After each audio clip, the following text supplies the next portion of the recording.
Unbelievable.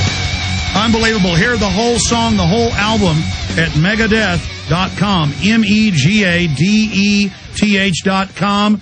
Or just Google Megadeth, the term Endgame, get it at iTunes, get the CD, get it all at Megadeth.com. We need to support this type of message. Megadeth is up there at the very top of heavy metal, ladies and gentlemen. And these folks have packed stadiums across the planet. We need this anti-New World Order message now more than ever to warn people. Whatever's going to happen with the New World Order, whatever this global system's going to do, we have to stand and resist it. And the clergy response teams have been hired by the feds to tell their flocks to not stand up and not resist. They're going to be raptured out.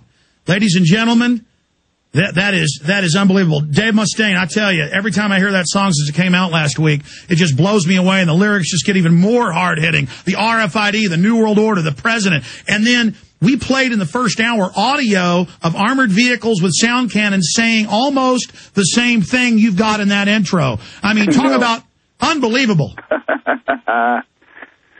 Well, I'm a real American.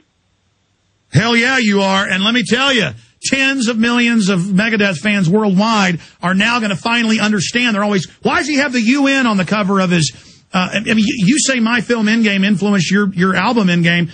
This cover that I designed, I told the graphics person what to make, was influenced by a Megadeth cover. Did you notice that when you saw the Endgame DVD cover, that it was similar to that one where you have the UN and the flagless flagpoles? You know what? I know exactly what you're talking about. I never saw the correlation. That's amazing. But it's just crazy that you influence me and I'm influencing you. Well, that's what I believe. Good ideas when people share stuff like that. That, you know, it's a grassroots kind of thing, and people, they benefit from it in a huge way when they share the truth, because the truth is undeniable.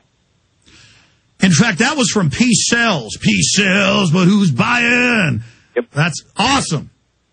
That was actually something that I saw. I got that song title from a Reader's Digest magazine. I was living with this girl, and she went to work, and I was a lazy musician, so I stayed back at her place, and there was a Reader's Digest there. That's why I make fun of the magazine and the song Sweating Bullets, why I say nice story, tell it to Reader's Digest.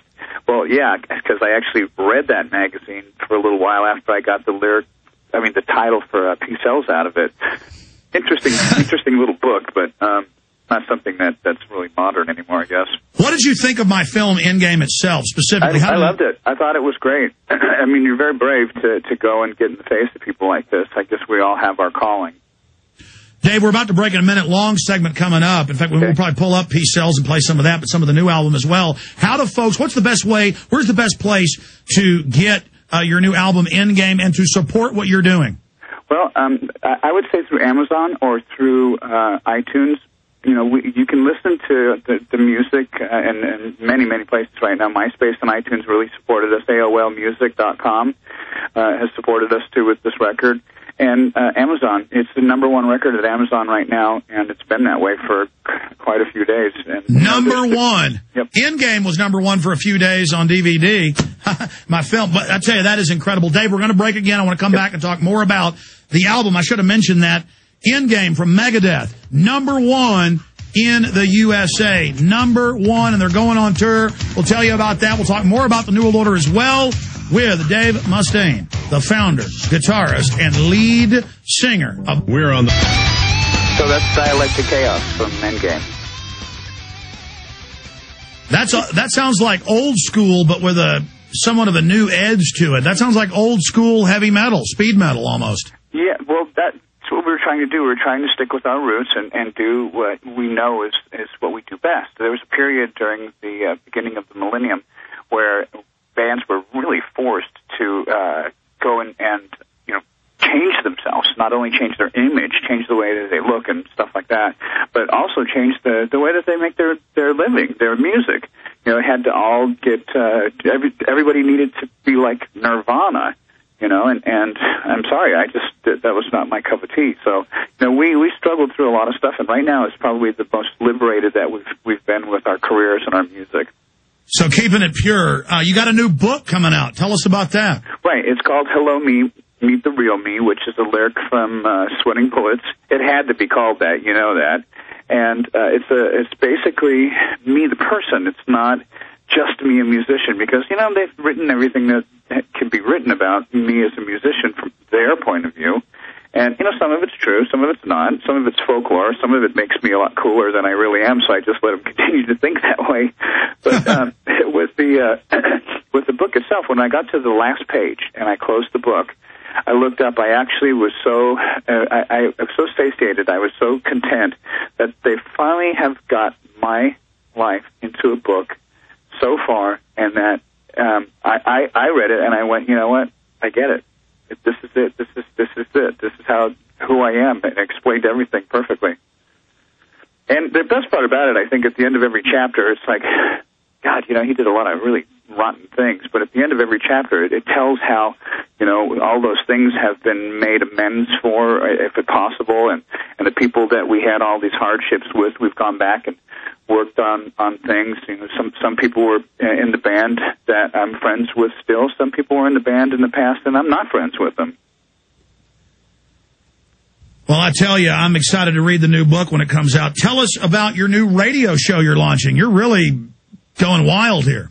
Well, you know, I mean, you've got a great platform here for you to be able to share your heart with the American people and to educate them, which is, I think, one of the highest honors in our country here, is to be able to teach our children, the teachers that were there. Everybody's always asked me, what would I do if I wasn't a musician? I'd like to be a teacher. I mean, I know the pay is crap, and I know that you don't get any respect, but you know, I love teaching kids. I used to teach martial art at this one school in Scottsdale to kids, because the other teachers there weren't really good with the kids, and I loved it. So that's one of the things that I really enjoy doing, and watching the way that the whole music industry is kind of eaten itself and changed it, you know, with the whole digital download thing now.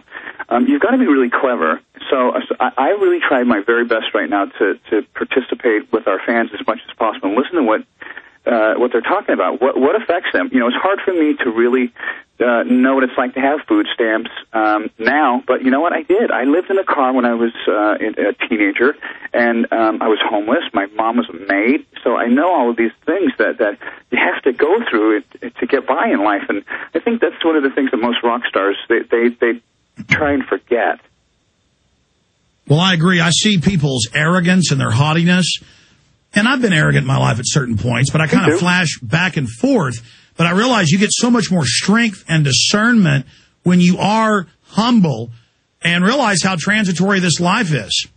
Right. And, you know, the best thing about it at the end of the day is you feel good about yourself when you've done something cool for somebody else, even if it's just enlightening them and educating them.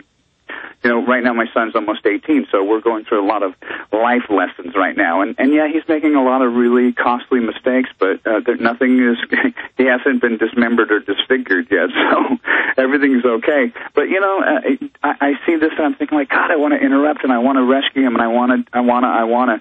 But that's why most of the kids in America right now are having so many problems, because all this false praise these kids are getting. You know what? Little Johnny ain't perfect.